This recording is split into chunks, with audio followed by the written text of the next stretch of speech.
or property left to someone in a will, a thing handed down by a predecessor.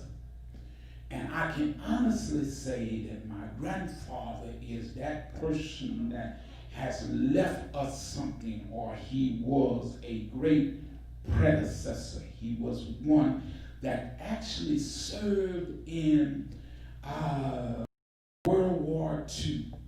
And he served in World War II, and as he served all over this nation, and he would sit down on the porch and he would tell us stories.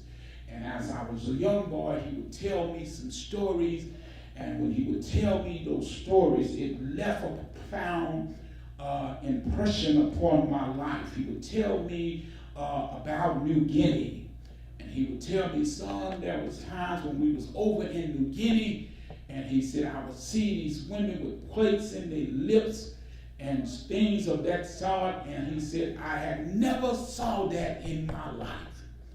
And that left an impression upon me, because my grandfather had went to places within the world that I had never seen.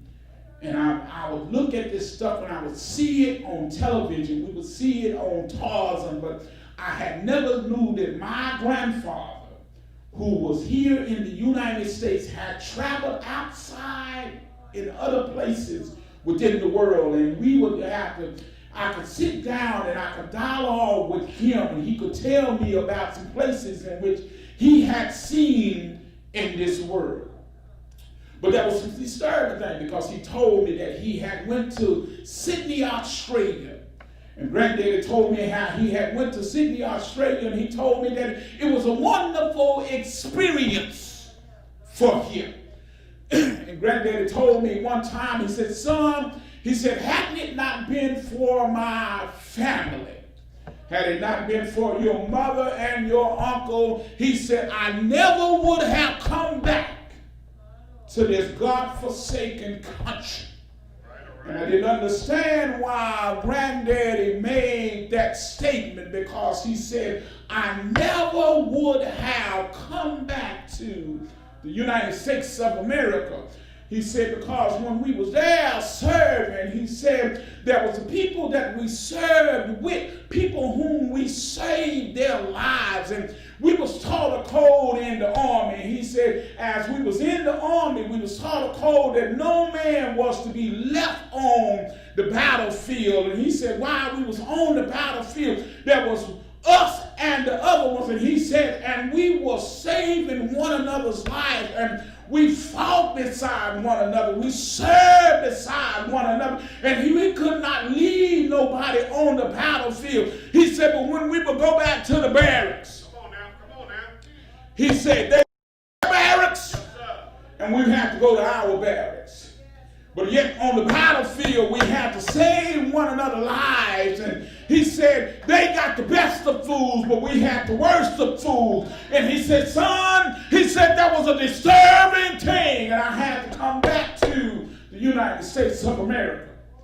As I would sit there and I was looking, listening with my young, youthful mind, I could not fully comprehend what Granddaddy was trying to tell me. I just couldn't wrap my mind around everything that he was trying to say. But now in this 2020, now I can kind of figure out now, and I can fully comprehend what Granddaddy was trying to tell me when he was saying, boy, if it was not for your mama and the son, I never would have came back to this God-forsaken country.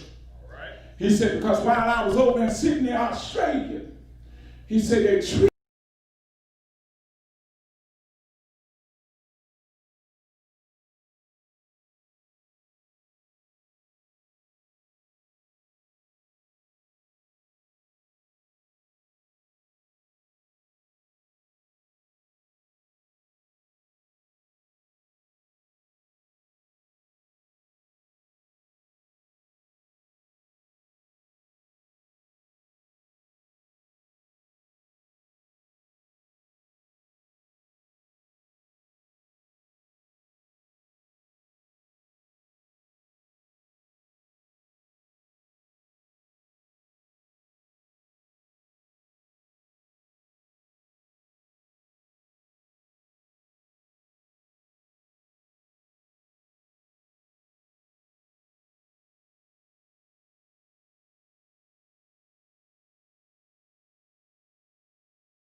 and they find their city has been raided, their women, their women and their children have been captured, and their livestock is gone, and their city have been burned to the ground.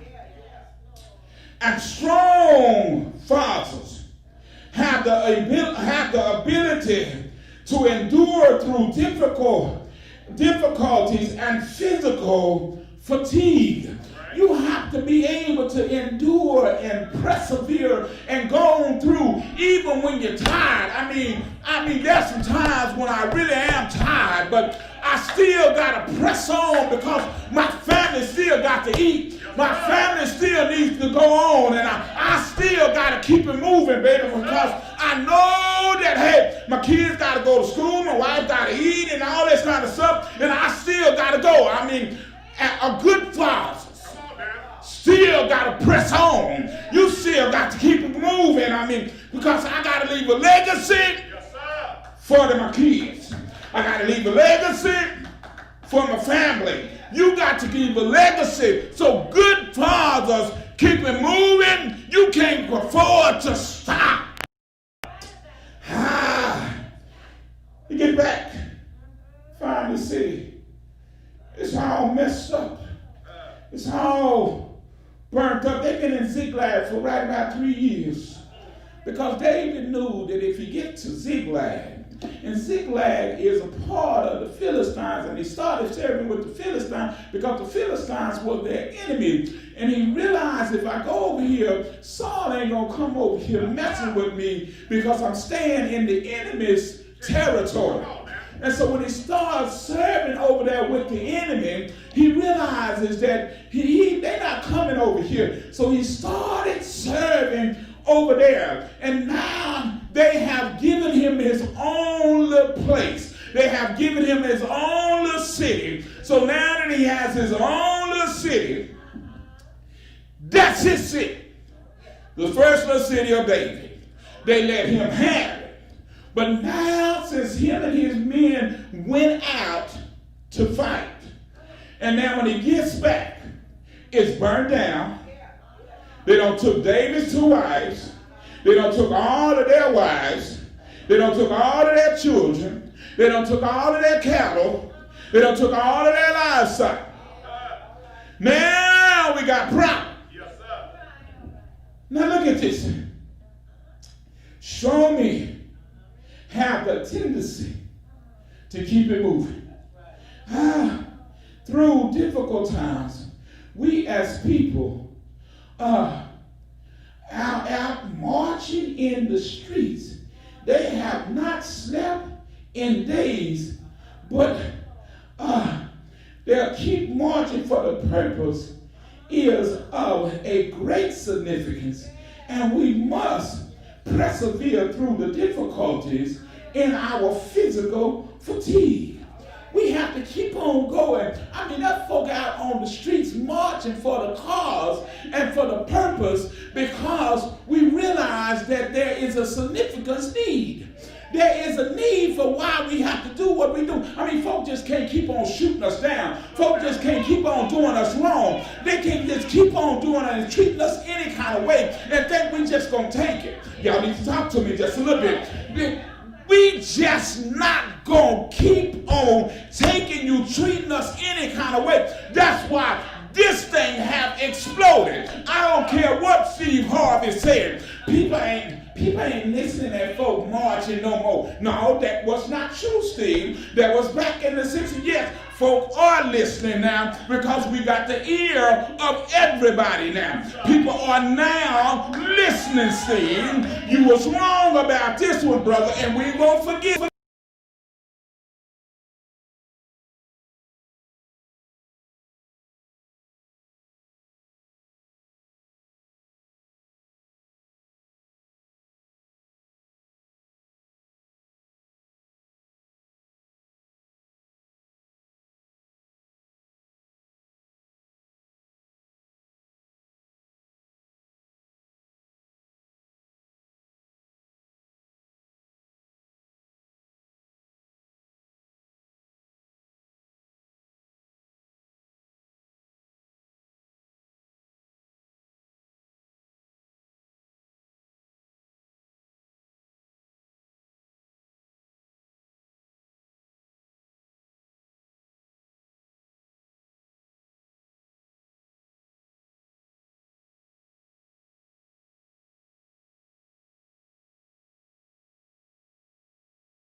He's talking to me.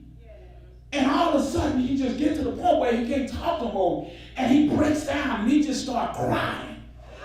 He said, baby, I can't talk to you no more right now. I can't talk to you no more right now. Because it took him to such an emotional place where it broke his heart. Because he gets real nervous and he couldn't talk no more. And Granddaddy was trying to help me to understand the thing that I'm more concerned about was getting back here to make sure your mama was all right and I could make sure that I got back here okay. He said, because sometimes we didn't rest for 2 and 3 days. Yes, sir. And when you went to the restroom, you just ran and used the restroom. He said, that's how we done it. He said, because whatever you needed to do, you had to do it on the run. Yes, sir. Yes, sir. And when I see David, them